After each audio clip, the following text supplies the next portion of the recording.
बिस्मिल्लाहिर्रहमानिर्रहीम। अस्सलाम वालेकुम।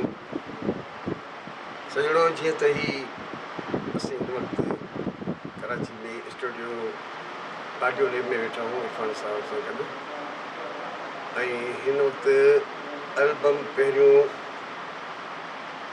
शेर प्रोडक्शन इन ई प्रोडक्शन आहे जंहिंजो प्रोड्यूसर आहे ظريف शेर लघारी ऐं हिन जे नंबर जी सिलेक्शन आहे पासे में आहे असांजो शौकत शाद लघारी साहब। हिन जा बि काफ़ी गीत ॻाया आहिनि ऐं असांजो शेर लघारी साहब माशाल्लाह हिन ॻाल्हि असां गॾु ॾिनी आहे ऐं पंहिंजा दोस्त शाइर गॾु कया आहिनि। असांखे अलाह तौफ़ीक़ ॾींदो त असां हिननि सां न पाए सघूं। इनशाला हीउ नंबर तव्हांजे जल्दी हथनि में ईंदो ऐं ख़ासि महिरबानी लाल मोहन चांडे साहब जो आहिनि। वॾी महिरबानी चवंदे साहब जिते ख़ुशी